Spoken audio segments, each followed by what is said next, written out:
Assalamualaikum warahmatullahi wabarakatuh. Alhamdulillahi rabbil alamin. Wa bihi nasta'inu ala umurid dunya waddin.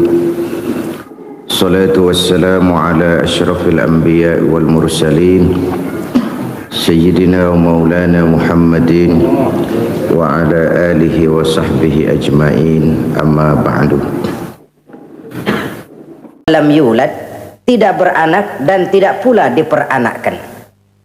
Saya percaya kepada sesuatu yang saya mengerti, sesuatu yang boleh dipelajari sejak TK sampai perguruan tinggi, sejak anak-anak sampai kakek nenek.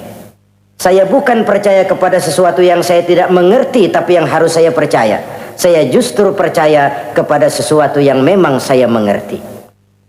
Saudara-saudara, demikianlah bahwa Tuhan dalam Islam adalah Tuhan yang terbuka, rasional, boleh dipelajari sejak kakek-kakek sampai anak-anak, sejak TK sampai kepada perguruan tinggi.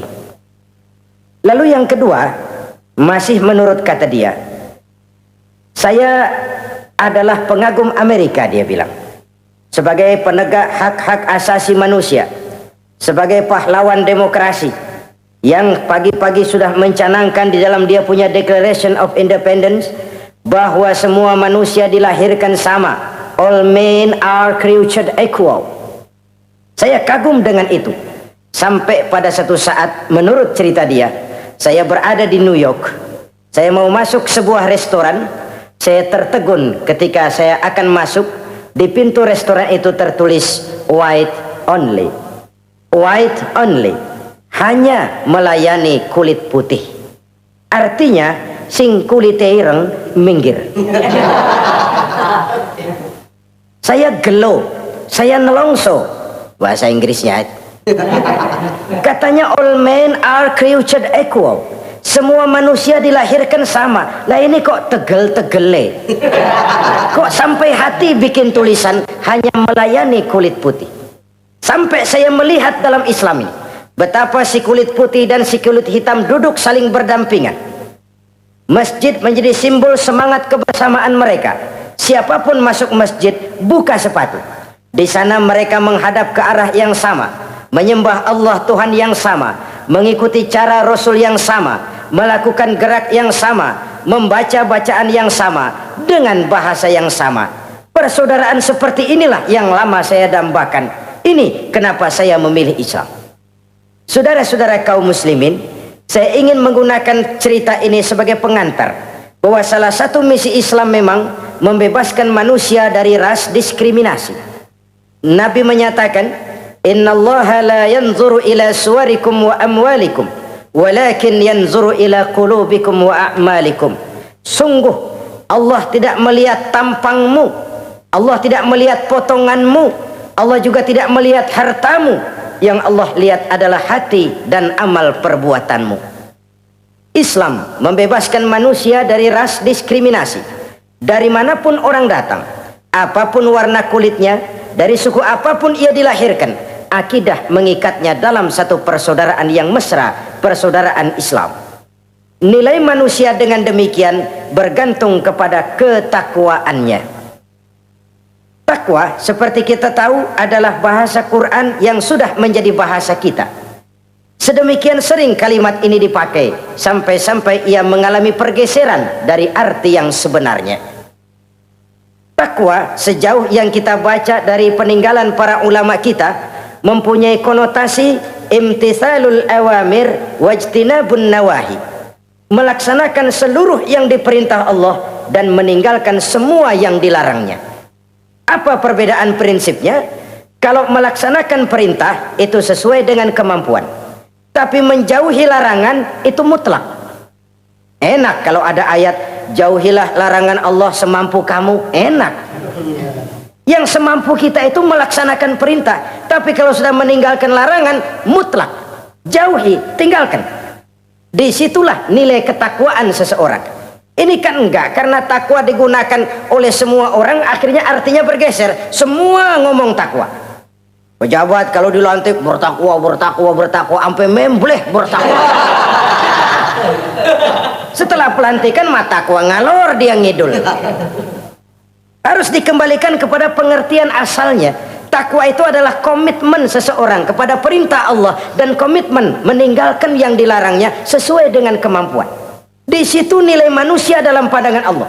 Yang tadi Nabi katakan, Allah nggak lihat potongan kita, Allah nggak lihat harta kita. Yang Allah lihat adalah hati dan amal perbuatan, dan itulah takwa itu.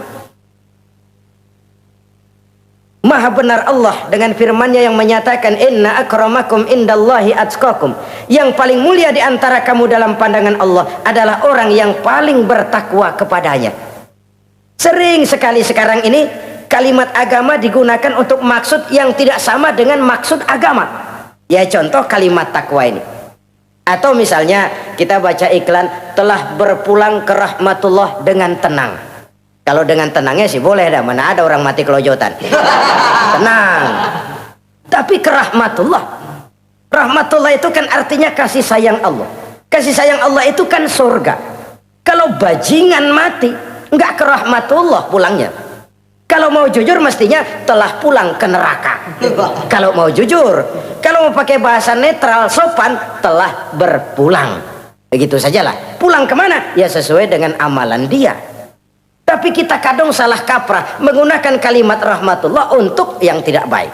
Termasuk di dalamnya penggunaan kalimat takwa ini. Padahal disinilah nilai manusia dalam pandangan Allah. Kalau manusia dinilai dari potongannya, oh bintang film nomor 1 masuk surga. Kalau manusia dinilai dari hartanya, konglomerat nomor 1, kita mau belakangan buncit banget gitu. Allah maha benar. Yang paling mulia di antara kamu dalam pandangan Allah, yang paling bertakwa kepadanya. Nah, apa sih sifat-sifat orang takwa itu? Ini yang akan kita bicarakan pada pertemuan kali ini. Berangkat dari surah Al-Baqarah ayat 3 sampai dengan ayat 5, kita akan melihat 5 tanda orang-orang takwa itu. Apa dia? Pertama, allazina yu'minuna bil ghaib. Orang yang bertakwa adalah orang yang beriman kepada hal-hal yang gaib. Kita tahu bahwa yang ada ini kan cuma 2 saja pada hakikatnya. Pertama Allah, dan yang kedua alam. Allah adalah apa yang selain alam. Yang selain alam itu ya Allah namanya. Allah itu bukan alam, dan alam bukannya Allah. Allah disebut Khalik, alam disebut makhluk. Kemudian alam ini kan ada 2 macam. Ada alam nyata, ada alam gaib. Ada alam syahadah, ada alam gaib. Alam nyata kita sebut dengan alam fisika, dan alam gaib kita namakan dengan alam metafisika. Termasuk dalam alam gaib ini kita wajib beriman. Akhirat, alam gaib, kita percaya akhirat itu ada. Alam kubur, alam gaib, kita yakini keberadaannya. Malaikat, alam gaib. Jin, alam gaib. Setan, genderuwo, memedi, kuntilanak, tuyul.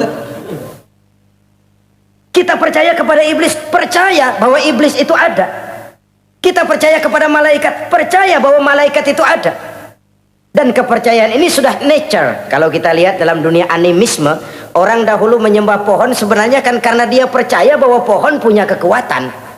Kekuatan itu yang disembah untuk mengharap manfaatnya atau terhindar dari bahaya yang bisa ditimbulkannya.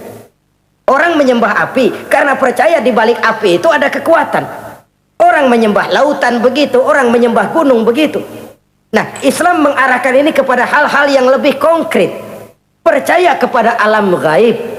Bahwa di balik alam nyata ini ada alam yang tidak nyata. Apakah itu namanya akhirat, alam barzah, malaikat, jin, itu semua termasuk di dalam alam yang gaib. Orang yang bertakwa, allazina yu'minuna bil ghaib. Dia percaya kepada yang gaib-gaib itu. Percaya tentang adanya. Bukan percaya kepada iblis lalu ngikutin si iblis, bukan. Kita percaya yang namanya iblis itu ada, setan itu ada, jin itu ada, malaikat itu ada, alam kubur itu ada. Sebagai makhluk yang diciptakan oleh Allah, dan Allah sebagai Khalik. Baik alam syahadah, baik alam gaib, penciptanya tetap Allah subhanahu wa ta'ala. Allah menciptakan siang, Allah ciptakan malam, Allah ciptakan yang baik, Allah ciptakan yang tidak baik. Apa perlunya? Ada manfaatnya untuk keseimbangan dalam alam ini.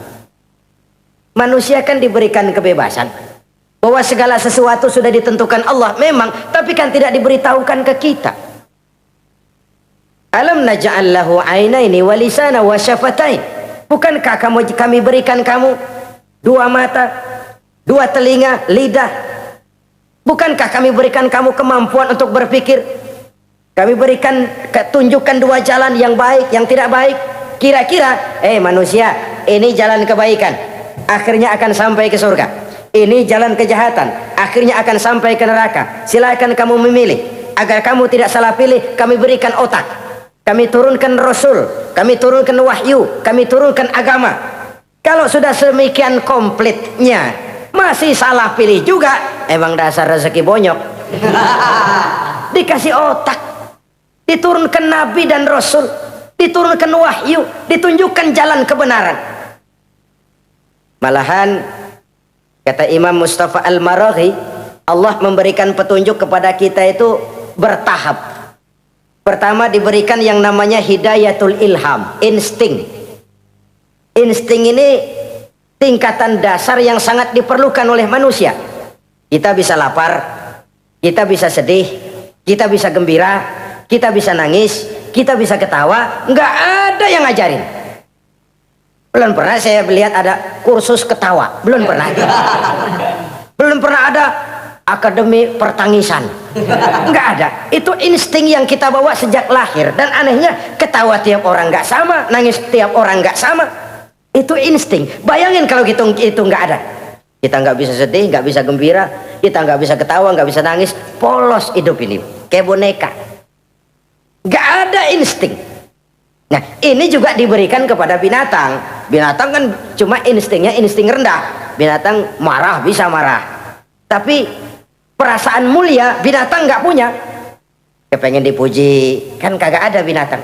Dia cuma punya perasaan rendah. Marah, pengen tahu kebo kita sodok, marah dia. Perasaan rendah, lapar binatang punya, kenyang binatang punya, tapi perasaan tinggi binatang nggak punya.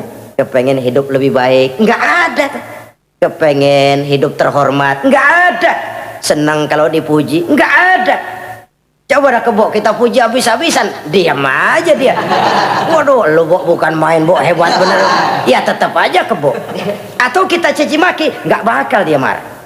Ini perasaan tinggi, ingin lebih baik, ingin lebih terhormat, senang kalau dipuji, marah kalau dicaci. Itu perasaan tinggi yang hanya diberikan kepada manusia. Manusia dipuji senang, dicaci marah. Orang kita puji walaupun wah kamu hebat bener, walaupun dia bilang ah kamu bisa aja, tapi kupingnya tetap aja mekar. Senang kalau dipuji. Insting yang rendah diberikan juga kepada binatang, tapi bukan insting yang tinggi. Ini petunjuk pertama. Dengan itu kita punya perasaan dasar untuk mengagumi, untuk sedih, untuk gembira dan sebagainya. Setelah insting kita diberikan panca indera yang kerjanya juga nggak sama. Penciuman dengan pendengaran dengan penglihatan kan nggak sama. Yang enak buat kuping belum tentu enak buat hidung.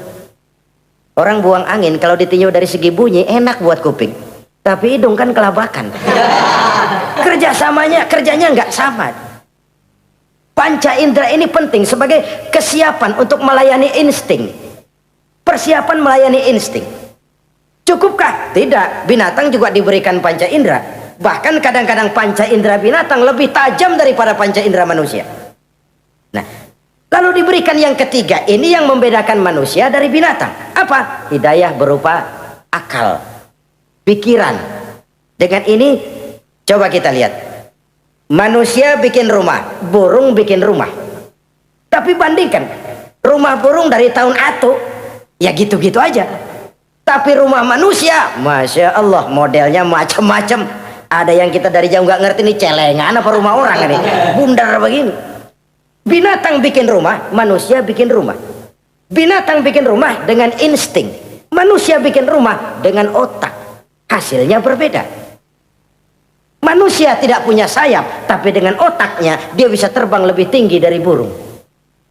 Manusia tidak bernapas dengan insang, tapi dengan otaknya dia bisa nyelam lebih dalam daripada ikan. Ini kelebihan manusia dari binatang, diberikan otak. Belum cukup rupanya otak, karena otak ini penemuannya relatif. Apa yang dianggap hari ini benar, besok udah nggak benar. Apa yang hari ini otaknya bilang baik, besok dia bilang jelek. Apa yang hari ini otaknya bilang katakan jelek, besok dia bilang baik. Yang relatif tidak bisa dijadikan pegangan. Maka Allah lalu memberikan yang keempat, Hidayatuddin namanya, petunjuk berupa agama. Diberikan insting, diberikan panca indera, diberikan otak, lalu diberikan agama. Turun para rasul yang 25 itu yang merupakan mata rantai yang berkaitan, tidak terpisah. Misi samawi, semuanya sama, bersumber dari Allah yang satu itu. Setelah agama datang, masih ada yang lebih penting. Apa? Hidayah yang disebut taufik. Persesuaian kehendak antara kita dengan Allah. Kalau taufik tidak datang, kalau taufik tidak dapat, Kan'an saja anak Nabi Nuh kufur. Anak Nabi tidak dapat taufik namanya itu. Agama turun, bapaknya Nabi. Bapaknya Nabi. Azar, ayahnya Nabi Allah Ibrahim, tidak mendapat taufik. Lalu Abu Jahal, Abu Lahab, pamannya Nabi, tidak mendapat taufik. Lalu istrinya Nabi Lut tidak mendapat taufik. Bayangkan ini, anak Nabi, paman Nabi, bapak Nabi, istri Nabi. Taufik inilah yang hak prerogatif Allah. Insting semua dikasih, panca indera semua dikasih, otak semua dikasih, agama kepada semua diturunkan. Tapi taufik ini hak prerogatif Allah. Lah kita ini bersyukur, ponakan Nabi aja bukan dapat taufik. Tidak sekedar mendengar Islam, mendengar agama, tapi mengikuti agama itu sendiri. Inilah institusi-institusi yang diberikan Allah kepada kita. Jadi kalau sudah begini lengkap, manusia, nih aku kasih, tempuh jalan ini, masih salah juga, dasar sableng. Pantas kalau Allah mengadili. Pantas kalau Allah memberikan sanksi. Kenapa? Rasul udah turun, otak dikasih, panca indera dikasih, peringatan dikasih, masih salah juga. Pantas dong kalau diadili. Kecuali kalau Allah nggak nurunin apa-apa. Hidup dah selagu-lagu lu sono. Mau guling, mau gupak, terserah deh. Kalau begitu, lalu ada pengadilan, nggak adil. Ini institusinya lengkap kok. Pantas kalau Allah mengadakan pengadilan di akhirat. Pantas kalau Allah meminta kita pertanggungan jawab. Komplit begini rupa. Nah, termasuk di dalamnya kita percaya kepada yang gaib ini. Bahwa ada yang tidak nyata di balik yang nyata ini. Ada yang kita percaya kebaikannya. Ada yang kita percaya sekedar percaya saja. Kayak setan, iblis, kita percaya adanya. Tapi kan nggak wajib ngikutin. Termasuk mempelajari ilmu-ilmunya setan, ilmu-ilmunya iblis. Tenung, santet, nujum-nujuman, ramal-ramalan, itu kan ilmu-ilmunya setan, ilmu-ilmunya iblis. Belajar saja pun jangan, belajar saja pun nggak boleh, apalagi sampai mengamalkannya. Karena tatkala kita belajar apalagi mengamalkan, kita sudah bersekutu dengan setan dan iblis. Na'udzubillah summa na'udzubillah. Ini yang pertama. Jadi orang yang bertakwa itu sifatnya yang pertama, dia percaya kepada yang gaib. Di balik yang nyata ada yang tidak nyata. Lah, saudara-saudara, jangankan yang alam seperti ini ya, alam kubur, alam akhirat. Masih di alam nyata ini saja ada sesuatu yang hanya kita bisa rasakan tapi nggak bisa kita lihat, nggak bisa kita pegang. Contohnya angin. Ada tuh, kita rasain tapi kan nggak bisa kita pegang. Bentuknya bagaimana kita nggak tahu. Wah, merah pak, kenapa? Buktinya dikerok. Itu mah merah kerokan, bukan warna angin merah. Sesuatu yang ada tapi hanya bisa kita rasakan. Pedas, makan cabai pedas. Pedas itu ada, tapi kan abstrak. Mana sih pedasnya? Nggak bisa kita pegang, nggak bisa kita lihat, tapi kita rasain. Oh, itu yang hijau mah cabai mang. Pedasnya mana pedasnya? Sesuatu yang cuma ada rasa, tanpa bentuk, tanpa bisa kita jamah. Ini satu langkah untuk mengantar kita memahami yang gaib, yang masih dalam alam nyata saja. Ada sesuatu yang kita cuma merasakan adanya, tapi kita nggak bisa lihat, kita nggak bisa pegang. Makanya ada orang tanya, Pak, itu kalau orang mati dibacain Fatihah di sono apa pahalanya nyampe tuh? Saya jawab, kalau ente nggak percaya mati dulu dah. Mati dulu, bacain Fatihah, tungguin di sono. Kalau nggak nyampe balik lagi kemari. Long bagaimana hal-hal yang kayak begitu? Wong sholat saja kita nggak tahu sholat kita diterima atau tidak oleh Allah. Kita puasa, kita hanya melaksanakan. Allah mau terima apa tidak kita nggak tahu. Itu yang nyata-nyata, apalagi sudah berkaitan dengan hal-hal yang gaib. Ini sifat yang pertama, orang yang bertakwa, alladzina yu'minuna bil ghaib, dia percaya kepada yang gaib. Alam kubur itu ada, alam akhirat ada, malaikat ada, jin ada, surga ada, neraka ada, dan lain sebagainya. Satu. Yang kedua, orang yang bertakwa itu wa yuqimunas shalah. Setelah percaya kepada yang gaib, mereka juga mendirikan sholat. Nah, mari kita lihat ayatnya. Selalu yang berkaitan dengan sholat itu kalimatnya yuqimunas sholat, mendirikan sholat, bukan mengerjakan. Gak ada ayat i'malis sholat, if'alis sholat, kerjakan sholat, gak ada. Selalu aqimis sholat, dirikan sholat. Kenapa? Kata para ulama, kalimat mendirikan ini mengandung makna istimrar, mengandung arti kontinuitas, ada kelanjutan. Mendirikan sholat artinya mengerjakan sholat dengan betul. Selesai sholat, ajaran sholat diterjemahkan dalam kehidupan. Itu artinya mendirikan sholat.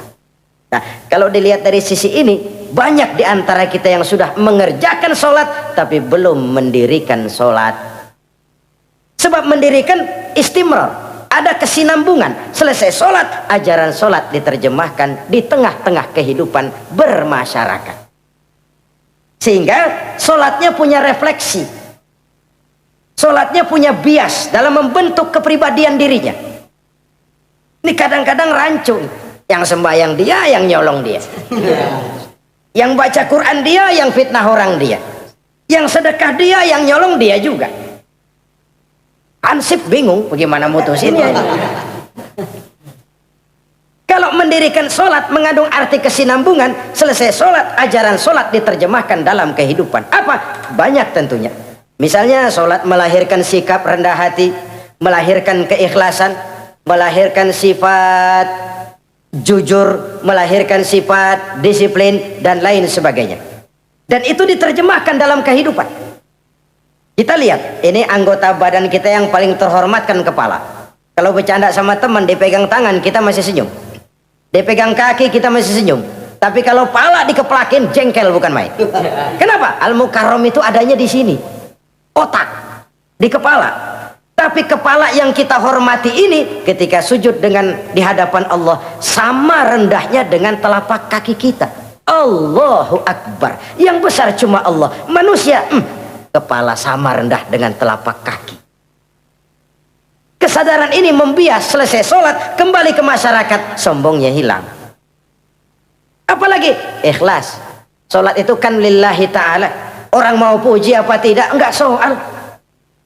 Orang mau bilang ini, mau bilang itu, soal lain. Yang penting ini saya kerjakan lillahi ta'ala, karena Allah saja, bukan karena yang lain. Disiplin. Sehari semalam 5 kali kita lapor kepada Sang Maha Komandan. Bagaimana tidak akan tercegah dari perbuatan yang keji dan munkar? Seorang prajurit saja, kalau sehari semalam 5 kali dia lapor kepada komandannya, saya yakin dia tidak akan sempat melaporkan yang tidak baik. Pantas kalau Al-Quran memberikan jaminan, sholat mampu mencegah manusia dari perbuatan yang keji dan munkar. Masih ada yang tanya, Pak, katanya sembahyang mencegah orang berbuat jahat. Iya, teman saya kok sembahyang nyolong ayam. Bagus, sembahyang nyolong ayam. Coba nggak sembahyang, nyolong motor. Gedean lagi yang dicolong. Dan sebenarnya itu bukan jawaban, itu cuma logika saja.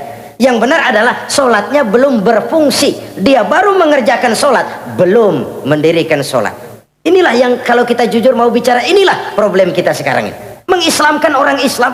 Bagaimana dari mengerjakan sholat kita menjadi mendirikan sholat, agar sholat itu membuahkan hasil berupa pembentukan kepribadian di tengah-tengah kehidupan sosial kemasyarakatan. Kalau tidak, ya sekedar terjebak kepada rutinitas. Pergi haji begitu, pulang haji bikin gila. Masuk Ramadan begitu, selesai Ramadan ya tetap begitu. Ibadah tidak memberikan bias dalam pembentukan pribadi. Itulah sebabnya digunakan kalimat yuqimunas sholat, mendirikan sholat yang mengandung arti berkesinambungan. Selesai sholat, jiwa dan semangat, ajaran dan filsafat sholat diterjemahkannya dalam kehidupan sehari-hari. Saudara-saudara kaum muslimin rahimakumullah, sifat yang ketiga dari orang takwa adalah wa mimma razaqnahum yunfiqun. Mereka menginfakkan sebagian dari rezeki yang diberikan Allah kepada mereka. Rizki menurut definisi yang diberikan para ulama kita, ar-rizqu bimakna al-ata hissiyan kana au ma'nawiyan. Rizki adalah pemberian, baik yang abstrak maupun yang konkret. Selama ini kita sering mengartikan rizki hanya dalam bentuk uang, sehingga rizki kita dibatasi oleh pengertian kita sendiri. Padahal tidak cuma uang, ilmu adalah rizki. Jabatan dan kedudukan adalah rizki. Otoritas dan wibawa juga rizki. Anak, istri, suami juga rizki. Ketika ayat ini mengatakan wa mimma razaqnahum yunfiqun, mereka menginfakkan sebagian dari rizki. Yang dimaksud di sini adalah rizki yang konkret dalam bentuk materi, uang, benda dan lain sebagainya. Orang yang bertakwa sadar benar, dari Allah rezeki datang, ke jalan Allah rezeki dibelanjakan. Semakin kita rajin membelanjakan rezeki di jalan Allah, biasanya akan semakin mengalir rezeki dari Allah. Semakin bakhil kita, kadang-kadang rezeki juga malas deketin kita. Yang keempat, orang yang bertakwa itu alladzina yu'minuna bima unzila ilaika wa ma unzila min qablik. Mereka beriman, mereka percaya kepada apa yang diturunkan terhadap Muhammad, yaitu Al-Quran, wa ma unzila min qablika, dan apa yang telah diturunkan sebelum kamu, yaitu Taurat, Zabur dan Injil. Orang yang takwa percaya bahwa Allah dahulu telah menurunkan Taurat kepada Musa, Allah telah menurunkan Zabur kepada Nabi Daud, Allah telah menurunkan Injil kepada Nabi Isa. Percaya sekadar percaya, tidak wajib mengamalkan ajarannya. Kita percaya Taurat itu kitabnya Allah, Injil dahulu yang diturunkan kepada Nabi Isa kitab Allah, Zabur kitab Allah. Percaya sekadar percaya, bukan percaya kemudian mengamalkan, bukan.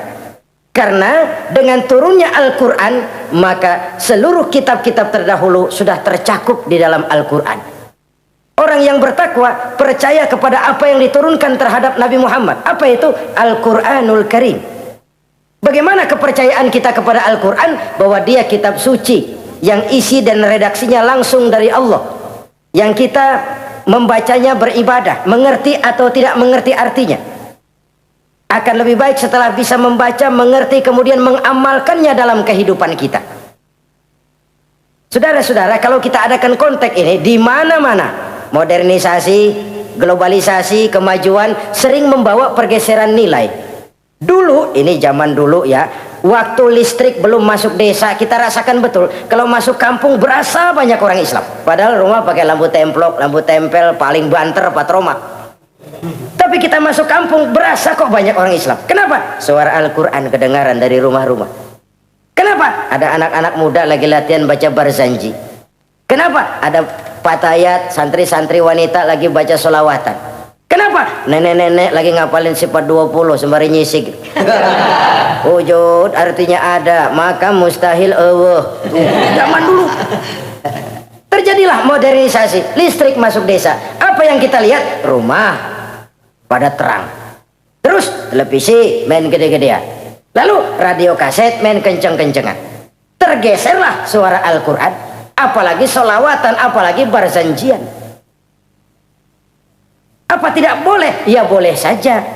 Apa tidak bagus? Ya bagus saja. Tapi kalau harus menggeser, apalagi menggusur nilai-nilai positif, itu yang kita prihatin.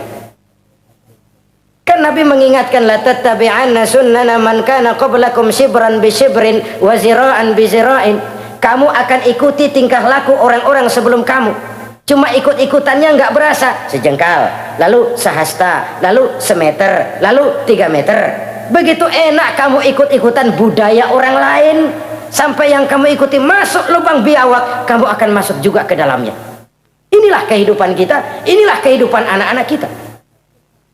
Jujur mereka lebih kenal Valentine Day daripada Muharram. Anak-anak kita, anak-anak muslim, kalau kita menghitung Muharram sampai Zulhijjah nggak hafal. Kalau Januari sampai Desember, anak-anak kita bangun tidur hafal. Muharram sampai Zulhijjah, jangan anaknya, bapaknya keder. Kita hanyut oleh budaya-budaya yang, ya bukan saya katakan bukan tidak baik, tapi kalau harus menggeser, apalagi menggusur yang ada kaitannya dengan nilai agama, ini kan ironi. Ikut-ikutan kita sejengkal, semeter, sampai yang diikutin masuk lubang biawak, udah kadang asik ikut, ya ikut juga nyemplung ke dalamnya. Orang sering katakan mula-mula dari nama dulu nih yang kagak begitu kelihatan pengaruhnya. Mula-mula malu pakai nama yang berbau Quran, malu pakai nama yang berbau Islam. Dari nama nanti dia pindah ke pakaian, dari pakaian dia pindah ke pergaulan. Kalau sudah pindah ke pergaulan, dikhawatirkan pindah agama pun nggak terasa. Wah, semua agama sama, semua agama bagus. Lalu bagaimana? Bagaimana musimnya aja. Ironi, menyedihkan, memilukan, bahkan memalukan. Yang tidak boleh kan fanatik kepada guru, yang tidak boleh kan fanatik kepada suku. Kalau kepada agama, fanatik itu wajib, dalam arti bukan sempit, berpegang teguh kepada agama. Satu sikap yang wajar, bahwa penganut suatu agama menganggap cuma agamanya yang benar. Itu sikap setiap penganut agama. Orang Kristen begitu, orang Hindu begitu, orang Buddha begitu. Kenapa kalau orang Islam begitu lalu dianggap ekstrim? Sebagai Muslim saya yakin cuma Islam yang benar. Kristen juga akan bilang begitu. Kristen yang benar, Buddha juga akan bilang begitu. Ini fanatisme dan wajar penganut suatu agama menganggap cuma agamanya yang benar. Yang lain juga bersikap begitu. Tapi kalau Islam saja yang bilang ekstrim katanya. Dunia internasional sendiri kadang-kadang kalau sudah ekstremis, teroris, kok cepat sekali alamatnya ke Islam. Saudara-saudara kaum muslimin, rahimakumullah. Saya kembali kepada soal kita. Begitu enak kamu ikut-ikutan, yang kamu ikuti masuk ke lubang biawak, kamu akan ikut juga masuk ke dalamnya. Maka hati-hati bergaul, maka hati-hati memilih teman, maka baik teman pergaulan, lebih-lebih teman hidup. Karena orang sering bilang cinta itu love is blind katanya ya. Cinta itu kotok, cinta itu buta, cinta itu lamur, nggak bisa bedain coklat, nggak bisa bedain yang lain-lain. Orang sering kehilangan pertimbangan. Demi cinta akidah terjual, demi cinta akidah tergadai. Tidak ada kemalangan yang paling malang kecuali kalau kita harus berpisah dengan akidah. Sebab itu modal dasar. Nah, orang yang bertakwa dia beriman kepada Al-Quran. Beriman kepada Quran artinya apa? Menjadikan Quran sebagai imam dan dia sebagai makmum. Konsekuensinya makmum harus ikut imam. Selain Quran dia percaya kepada Injil, kepada Zabur, kepada Taurat. Dilihat dari sudut ini, umat Islam itu lebih toleran loh. Orang lain yang megang Injil nggak bakal percaya kepada Quran. Orang lain yang memegang Taurat nggak akan percaya kepada Quran. Tapi orang yang megang Quran, dia percaya kepada Injil, dia percaya kepada Taurat. Dari sudut ini kan kita lebih toleran.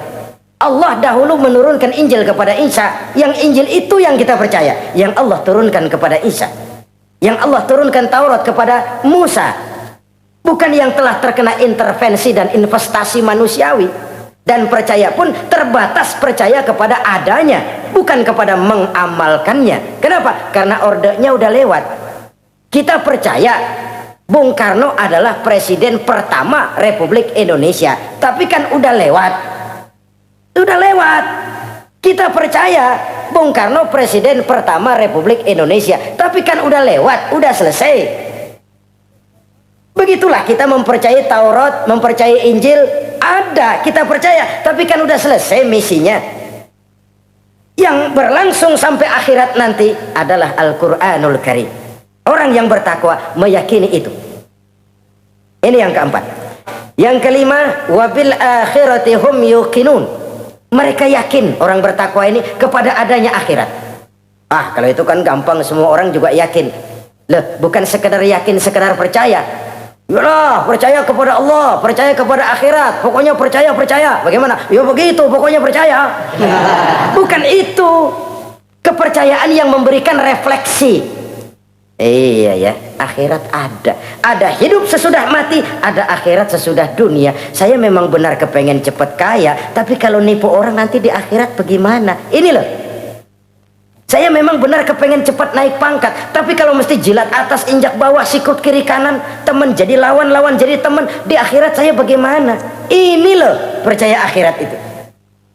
Saya memang benar kepengen cepat kaya, tapi kalau makan renten nanti di akhirat bagaimana? Kepercayaan yang mewarnai gerak kehidupan. Kalau percaya sekedar percaya, yang buta campur budak juga percaya akhirat ada. Tapi kan kepercayaan yang memberikan refleksi, mewarnai gerak hidup kita. Loh, enggak gitu. Orang yang percaya akhirat itu gayanya enggak gitu. Orang yang percaya akhirat itu sikapnya enggak gitu. Orang yang percaya akhirat jalannya enggak gitu. Orang yang percaya akhirat ngomongnya enggak asal ngomong. Kepercayaan yang memberikan refleksi terhadap gerak hidup. Nah ini refleksi dari sifat-sifat takwa. Saudara-saudara, kalau itulah sifat-sifat orang takwa, lalu terhadap mereka yang takwa ini, karunia apa yang diberikan Allah? Apa keutamaan mereka? Mari kita kutip beberapa ayat. Pertama, ini janji Allah ya. Wa may yattaqillaha yaj'al lahu makhraja. Siapa yang bertakwa kepada Allah, maka ia akan diberikan jalan keluar dari segala macam kesulitan. Masya Allah. Orang takwa itu kan orang yang dekat dengan Allah. Kalau sudah dekat dengan Allah, everything is running well. Apa yang nggak selesai? Impossible, kata otak. Tidak mungkin, kata rasio. Mana bisa menurut kebiasaan. Tapi orang yang takwa selalu saja ada jalan keluar, selalu diberikan Allah jalan keluar. Ini yang faktor yang irasional, faktor yang non komputer, faktor yang samawi. Allah yang mau, ada saja jalan keluar. Coba. Waktu terjadi peristiwa hijrah, Masya Allah, Rasulullah itu sudah dikepung rapat rumahnya, pagar betis. Jangan manusia, tikus saja nggak bisa lewat. Rapat di pagar betis. Kesepakatan sudah jelas, membunuh Muhammad bersama-sama. Apa yang terjadi? Ketika Nabi keluar, buka pintu, وَجَعَلْنَا مِنْ بَيْنِ أَيْدِيهِمْ شَدَّ وَمِنْ خَلْفِهِمْ شَدَّ فَأَغْسَيْنَاهُمْ فَهُمْ لَا يُبْصِرُونَ. Di depan, belakang, di kiri, kanan mereka kami jadikan dinding, kami butakan mereka. Mereka nggak lihat Muhammad keluar dari rumahnya. Allah berikan jalan keluar. Padahal Quraisy siaga satu, pita merah, apel siap, mata menteleng, Nabi lewat nggak kelihatan. Persis ikan bandeng. Ikan bandeng kan melotot, colok diam aja, nggak lihat apa-apa. Ya ja'allahu makhraja. Allah berikan jalan keluar dari berbagai macam kesulitan. Sesuatu yang menurut kita, aduh udah dah, nyerah dah, nggak bisa dah. Tapi orang yang takwa kepada Allah, Allah janji, Allah lah yang janji ini. Ya ja'allahu makhraja. Allah akan berikan jalan keluar dari segala macam kesulitan. Kenapa? Dia dekat dengan Allah. Orang yang kayak begitu yang kita takut itu. Doanya ngebul, kata anak-anak. Permohonannya didengar, ratapannya dipenuhi. Allah berikan dia jalan keluar, ada saja jalan keluarnya. Ini keistimewaan pertama dari orang yang takwa itu. Lah kalau Allah yang ngasih jalan keluar, siapa yang bisa mencegah jalan orang kayak begitu? Di pagar betis lolos, di Goa Sur Quraisy sampai ke Goa Sur mencari Nabi. Kalau mereka nengok aja kelihatan. Apa yang terjadi? Dilalah, dadakan. Burung bertelur di bibir goa, laba-laba bikin sarang di bibir goa. Quraisy mikir kalau Muhammad masuk kemari telur berantakan, rumah laba-laba hancur nih, nggak mungkin dia ke sini, cari ke tempat lain. Rumah laba-laba yang rapuh menggagalkan usaha Quraisy yang gagah perkasa. Ya ja'allahu makhraja. Allah berikan jalan keluar. Ini yang pertama. Yang kedua, wa yarzuqhu min haitsu la yahtasib. Allah berikan rezeki dia, orang yang takwa ini, dari jalan yang tidak disangka-sangka. Rezekinya mengalir. Kenapa? Dia dekat dengan Allah. Allah maha kaya. Kadang-kadang nih orang kerjaannya sujud doang sama ngangkat tangan, rezekinya ada aja. Allah yang kaya, Allah yang maha tahu. Orang yang takwa walaupun gajinya kagak ada, penghasilannya gede. Allah yang memberi. Jangan lupa itu, ada gaji ada penghasilan. Kalau gaji kan ada ukurannya. Kadang-kadang ada orang gajinya kecil, penghasilannya gede. Pokoknya jadi lurah musim gusuran. Itu penghasilan. Kalau gaji bisa diukur, tapi penghasilan gede lah. Kalau semeter komisinya sekian kan gede tuh penghasilan. Ada juga yang memang gaji gede, penghasilan gede. Ini pejabat-pejabat yang banyak sikutannya tuh. Saudara-saudara kaum muslimin, orang yang bertakwa itu yarzuqhu min haitsu la yahtasib. Allah berikan rizki lewat jalan yang dia nggak sangka-sangka. Ada aja jalannya. Nggak punya duit tapi haji bisa pergi. Nggak punya duit tapi ya hidupnya wajar. Tamu datang balahan. Pernah itu ada tamu di Jawa Timur sana datang ke rumah seorang kiai, ratusan tamu dikasih makan semua. Padahal kiai rumahnya gede. Tamu ada yang dalam hatinya nyeletuk, ini kiai bisa ngasih makan orang satu rombongan banyak begini, duit dari mana ini? Dalam hatinya, disamperin sama kiai, kamu jangan buruk sangka, ini rezeki halal. Bukan cuma rezeki, dia bisa ngerti hati orang. Mukasyafah, Allah bukakan apa yang Allah nggak bukakan buat orang lain. Ini karunia, dan itu hanya mungkin dengan takwa. Itu tadi, komitmen kepada perintah Allah, menjauhi larangannya. Mukasyafah, dibukakan pintu oleh Allah. Dia bisa lihat yang orang nggak lihat, dia bisa tahu yang orang lain nggak tahu. Udah nggak bisa main-main kalau ketemu orang begini. Ini udah high class ini di sisi Allah. Ini yang kedua, rezekinya ngalir lewat jalan yang nggak sangka-sangka. Yang ketiga, wa may yattaqillaha yaj'al lahu min amrihi yusra. Orang yang bertakwa kepada Allah, Allah jadikan urusannya gampang. Allah mudahkan urusannya. Masya Allah. Kalau Allah yang sudah mudahkan, siapa sih yang bisa bikin sulit? Allah yang gampangin urusannya. Orang mana yang bisa bikin sulit? Boleh manusia merencana, mempersulit, memblokir segala macam. Tapi kalau Allah gampangin, jalan tuh urusan. Boleh manusia merancang. Tapi kalau Allah mau, apa yang nggak mungkin? Satu kampung orang mau jatuhin kita, kalau Allah mau angkat, naik. Satu negara orang mau naikin kita, kalau Allah mau turunin, nyungsep. Tu'izzu man tasya wa tuzillu man tasya. Allah muliakan siapa yang dikehendakinya, Allah rendahkan siapa yang dikehendakinya. Saudara-saudara kaum muslimin rahimakumullah, dimudahkan urusan orang yang takwa itu. Jadi kalau ingin urusan kita dimudahkan oleh Allah, konsepnya cuma takwa. Kembali kepada komitmen, laksanakan yang diperintah, jauhi yang dilarang. Itu saja. Apalagi keutamaan orang takwa itu, wa may yattaqillaha yukaffir anhu sayyi'atihi wa yu'azzim lahu ajra. Siapa yang bertakwa kepada Allah, dihapuskan segala kesalahannya yang sudah lalu. Masya Allah, dihapuskan kesalahannya. Bahwa manusia punya salah, ya manusiawi. Tapi ada hadis menyatakan, ikuti perbuatan salahmu dengan kebaikan, niscaya kebaikan itu akan menghapus kesalahan kamu. Kalau dulu kita makan harta orang dengan zalim, kita nggak sempat minta maaf tuh orang udah mati. Bagaimana caranya? Perbanyak sedekah. Mudah-mudahan sedekah ini menutupi kesalahan kita yang lalu memakan harta orang dengan cara yang zalim. Ikuti perbuatan salah dengan kebaikan, niscaya kebaikan itu akan menghapus kesalahan kamu. Nah ini orang yang bertakwa, dihapuskan kesalahannya oleh Allah, direhabilitir, dia lakukan pemutihan. Yang melakukan pemutihan Allah. Kalau dosa sudah dihapuskan, Masya Allah. Coba ada hadis menyatakan, siapa orang baca Bismillahirrahmanirrahim, maka dia bisa lewat di atas air. Beku itu air. Bismillah saja bisa jalan di air. Ini bismillahnya orang yang bagaimana? Nih. Bismillahnya orang yang bobotnya ringan.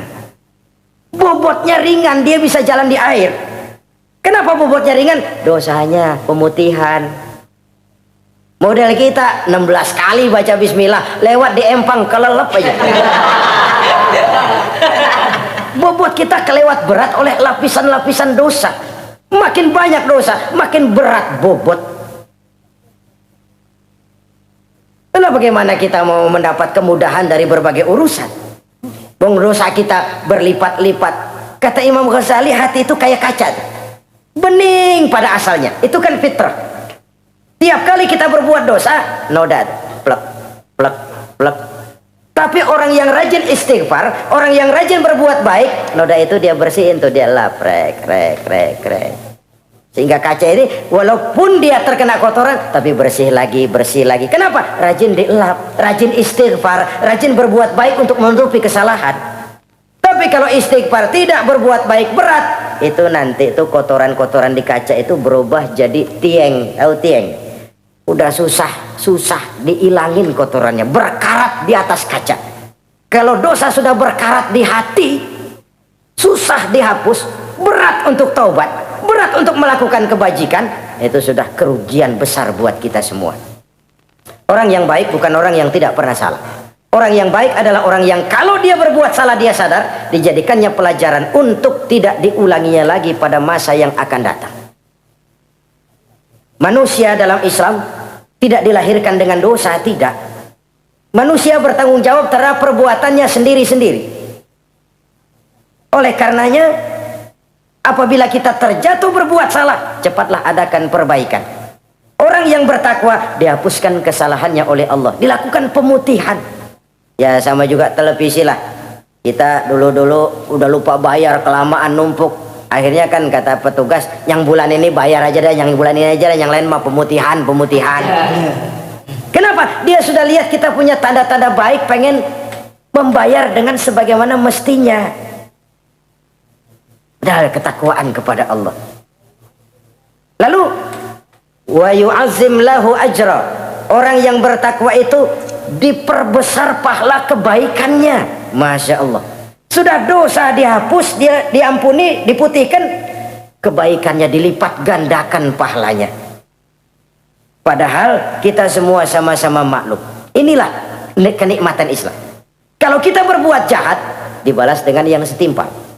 Kalau kita berbuat baik, dibalas berlipat ganda. Wallahu yudha'ifu liman yasha. Allah melipat gandakan pahala kebaikan bagi orang yang dikehendakinya. Alangkah pemurahnya Allah. Dosa kebaikan berlipat ganda, dosa kesalahan seimbang dengan kesalahan itu. Karena itu kata para ulama sufi, kalau kamu berbuat jahat, jangan lihat besar kecilnya, tapi lihat kepada siapa kejahatan kamu lakukan. Kalau kamu mendapat kebaikan, jangan lihat besar kecilnya, tapi lihat siapa yang ngasih kebaikan itu. Kecil dosa kita lakukan, tapi kepada Allah. Sedikit karunia yang kita terima, Allah yang ngasih. Logikanya begini. Saya ketemu menteri, dikasih duit 5.000 perak, 5.000 rupiah. Karena yang ngasih menteri, itu duit barangkali saya jadiin jimat. Nggak saya belanja-belanjain, saya simpan. Kenapa? Buat bangga-banggaan, buat cerita-ceritaan. Saya ketemu menteri masa nih 5.000 perak dikasih. Menteri yang ngasih 5.000 rupiah, saya simpan, saya jadikan kebanggaan. Bagaimana kalau yang ngasih Allah, yang serba maha kaya, maha adil, maha tahu, kita lupakan. Akaltum ni'mata rabbikum walam tashkurulah. Tiap saat kita namakan nikmat Allah, tapi kita lupa bersyukur kepadanya. Padahal Allah janjikan, makin kamu pandai bersyukur, makin aku tambah nikmatku. Tapi kalau kamu tidak pandai bersyukur, awas, azabku itu amat pedih. Jadi azab, nikmat maksud saya, bisa berubah menjadi azab kalau kita tidak pandai mensyukurinya. Saudara-saudara kaum muslimin rahimakumullah. Dari uraian singkat ini, saya ambil beberapa catatan utama. Pertama, nilai manusia dalam pandangan Allah adalah ketakwaannya. 14 abad yang lalu, sebelum orang teriak-teriak tentang hak asasi, Rasulullah sudah mencanangkan semangat persamaan ketika beliau bersabda, "An-nasu kulluhum li Adam, wa Adam min turab, la fadla li arabiyyin ala ajamiyyin illa bitaqwa." Seluruh manusia berasal dari Adam. Adam diciptakan dari tanah. Tidak ada kelebihan Arab dengan yang bukan Arab kecuali takwanya. Di situ nilai manusia dalam pandangan Allah. Takwa bukanlah kulit. Itu kalau sorbannya paling gede berarti paling takwa. Belum tentu. Tasbihnya panjang-panjang. Belum tentu. Jenggotnya nyengser. Belum tentu. Oh, kumisnya tebal buat nyaring kopi kali. Itu kulit perlu, tapi isi jauh lebih penting. Sehingga Nabi katakan, at-taqwa hahuna. Takwa itu di sini, di sini, di sini, 3 kali. Di hati, bukan di serban, bukan di tasbih, bukan di sajadah, bukan di sarung. Di sini, di situ takwa. Penggeraknya adalah hati. Dan untuk itu Allah menyediakan fasilitas keutamaan. Diberikan jalan keluar dari berbagai kesulitan, diberikan rizki dengan jalan yang tidak disangka-sangka, dihapuskan kesalahannya, dimudahkan usahanya, diperbesar pahala kebajikannya. Karena itu, untuk mengejar posisi di hadapan Allah tidak lain adalah takwa. Allah tidak bedakan manusia dari keturunannya, warna kulitnya, tapi dari ketakwaannya kepada Allah. Orang yang takwa disebut muttaqin, dan itulah nilai tertinggi manusia di hadapan Allah Subhanahu wa taala. Semoga kita diberikan kekuatan untuk mencapai martabat takwa ini dan mendapat keutamaan-keutamaan seperti yang dijanjikan Allah. Sekian dulu jumpa kita kali ini. Insyaallah lain kesempatan kita jumpa kembali. Terima kasih atas segala perhatian. Mohon maaf atas segala kekurangan. Usikum wa iyaya bitaqwallah. Wassalamualaikum warahmatullahi wabarakatuh.